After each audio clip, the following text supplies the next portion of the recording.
You know, as we watched him on the TV news, and he was kind of a regular feature there for a while, as we watched him on the news, it became quickly obvious that he was enjoying his time in the spotlight. And you may have seen him on the news. This happened quite some time ago. His name, you might remember his name, it was Harry Truman. And no, it wasn't Harry Truman, the president. But rather it was Harry R. Truman, who was the owner-operator of the Mount St. Helens Lodge on the shores of beautiful Spirit Lake, down at the foot of Mount St. Helens in Washington State. It's a volcano. And as it began to come back to life, we lived in Oregon at the time, so this was all local news for us. And as the volcano began to show signs of erupting, well, the people who lived near the volcano were told to evacuate, get out of here, it's not safe to be here. And pretty much all of them did.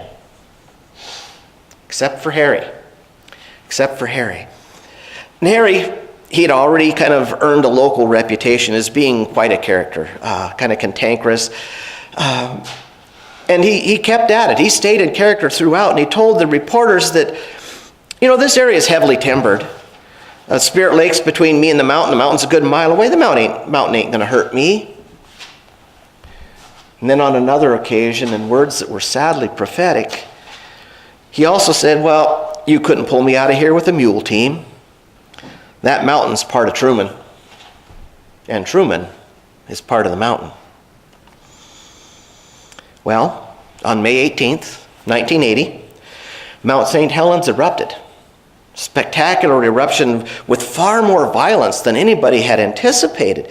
And this pyroclastic flow, it's a mixture of mud and rock and ice and superheated gases and debris, and all this stuff came cascading down the mountain, and it buried Harry Truman in the Mount St. Helens Lodge, in a good portion of that Spirit Lake. They reckon Harry's under about 150 feet of mountain right now. So Harry is part of the mountain. But it didn't have to be that way. It didn't. Harry had all kinds of warning of the troubles that were surely coming his way. They kept telling him, they kept coming after him. The news people who kept coming to get his story were driving the authorities nuts because they'd drive into the exclusion zone to interview Harry when they weren't supposed to be in there. They thought he's going to attract more people to their death. So they tried to warn him, they tried to get him out of there, but he just ignored them, and he paid a very high price. He did. Poor Harry. And it's easy for us, you and I, to sit here in the warmth and comfort of this sanctuary and just kind of shake our heads or look down our noses at Harry's foolish refusal to believe that anything bad could actually happen to him. We can do that. Shake our heads. Foolish Harry. But how many of us are all that much different? How many of us, deep within our hearts, safely hidden away from public view, harbor that same understanding? Well, yeah, bad things happen, but it happens to other people. Surely, bad things won't happen to me. I'll be all right somehow. We can't explain it, but that feeling is there. And that's just how we roll. Think about it. They've done study after study after study over the years, and they have proven that seatbelts save lives. Right? You buckle yourself in, your chances of surviving in an accident are much greater. And yet how many people still refuse to wear them? They wrinkle my clothes, they're uncomfortable. And they refuse to wear them with this same thought. Surely nothing bad will happen to me. With my innate driving skills and my cat-like reflexes, I'll stay out of trouble. Then you see the reports of the people who were thrown from their cars and killed. And it's the same with drugs and alcohol, gambling. People think that these things can't hurt them. People think that these things you can't get addicted to these things. I felt that way about cigarettes. The people whining about quitting. If I smoke these, I can quit whenever I want. Oh, yeah. 20 some odd years later, I did finally manage to quit, but it wasn't easy. We have this notion, this mistaken notion that nothing ever bad will happen to us. But the inescapable truth is that bad things, up to and including death, happen. And they happen to everyone. Death happens to everyone. And that's not a comfortable subject for us to ponder. It's not. But death is a reality. It's a reality that will come to all of us. We don't know when, we don't know how, whether it's going to be 40, 50 years from now or later this afternoon. But death happens. At some point, your earthly life will cease. And when that happens, will you be ready? Our gospel lesson touches on that uncomfortable subject. Right? People come to him and they ask him about the seemingly unjust death of these Galileans who were busy worshiping and the Romans kill them. And Jesus' response is not the response that we want to hear, but it's the response that we get. He says, do you think that the suffering of these Galileans proves that they were more sinful than all the other Galileans? No, I tell you. But unless you change your hearts and lives or repent, you will die just as they did. Notice how he puts his response. Because Jesus doesn't say you might die. It could maybe happen sometime.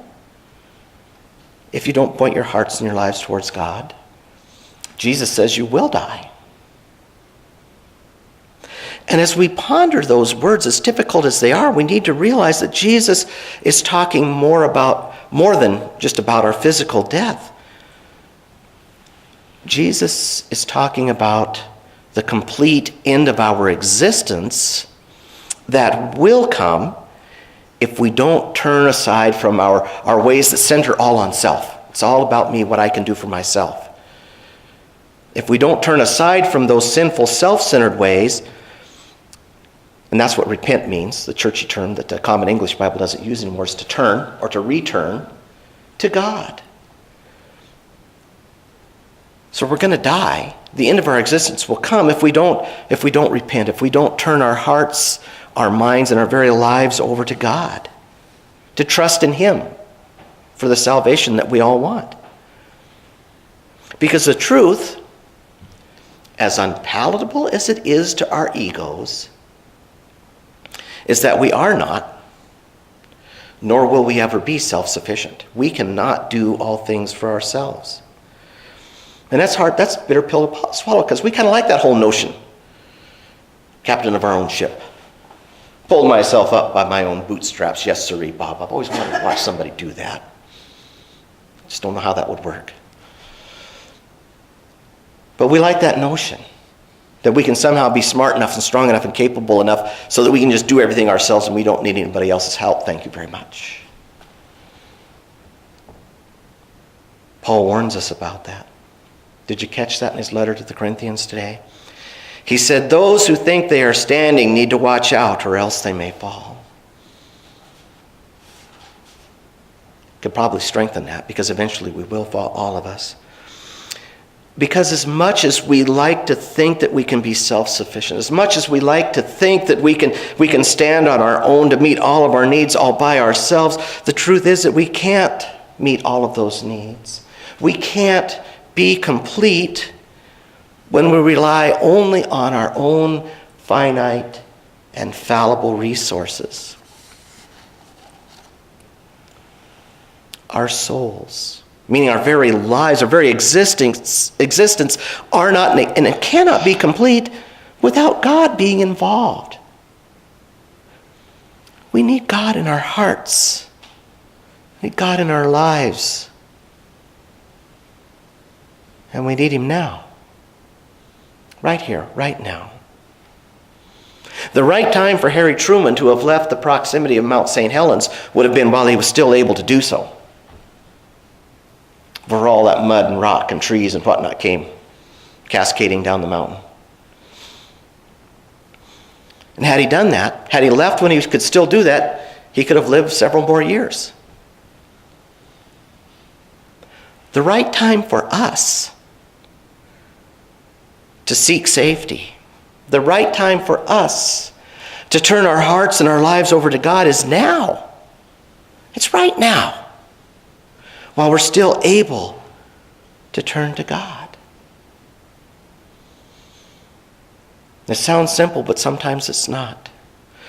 Because sometimes our guilt and our shame over the things that we've done wrong makes us want to hide, to try and ignore it, to turn inward towards ourselves.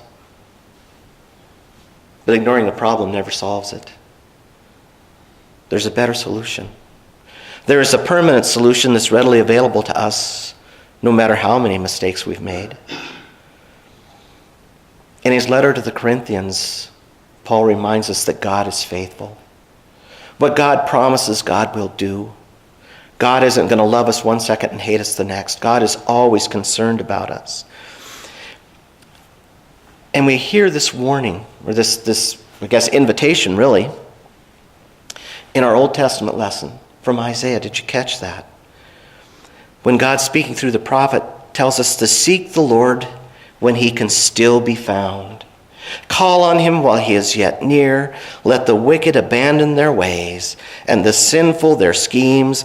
Let them return to the Lord, so that he may have mercy on them.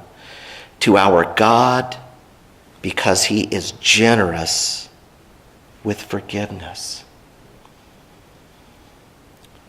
We turn our lives back to God not to receive punishment for the sins that we've committed. We turn our lives over to God to receive his mercy, to receive his forgiveness, to receive a life that will not end. Turn over your life to God. He's not going to turn you away, but he will welcome you in. And there's a time to do that. And that time is now.